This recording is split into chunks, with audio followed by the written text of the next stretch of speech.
Venezuelans are starving and dying. 40,000% hyperinflation has destroyed the economy.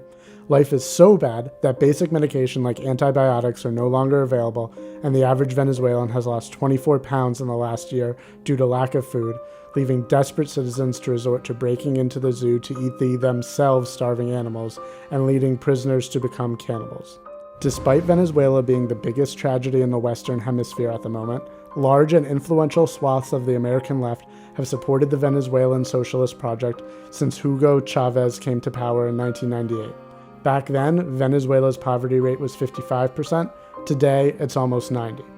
In 2011, Bernie Sanders published an article on his website that said, "These days, the American dream is more apt to be realized in South America and places such as Venezuela, where incomes are actually more equal today."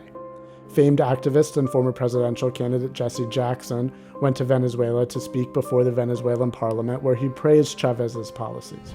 Director Oliver Stone called Chavez a great hero and directed a pro-Chavez film titled South of the Border. Actor Sean Penn met with Chavez on numerous occasions and said he had done incredible things for the 80% of the people that are very poor there. After Chavez's death, Penn described him as a great hero and a friend, and that Venezuela and its revolution will endure under the proven leadership of Vice President Nicolas Maduro.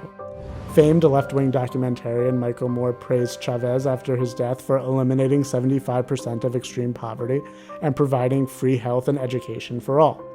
In 2002, 16 U.S. congressmen wrote a letter to then-President Bush asking him to end diplomatic relations with Venezuela if Chavez were to be replaced in a coup.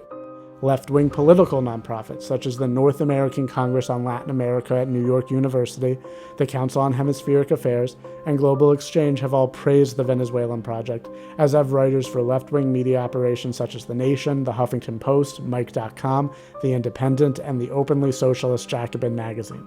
Some pundits like John Oliver have tried to claim socialism was not the problem in Venezuela, mismanagement was.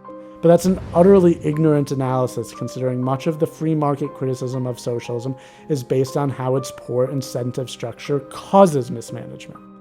As we see the American left fail to recognize their mistakes and move further and further leftwards towards Chavez-style democratic socialism, let's remember how their ideas worked for Venezuela. I'm Joseph Klein. If you liked this video, please help us by sharing it. Thanks for watching.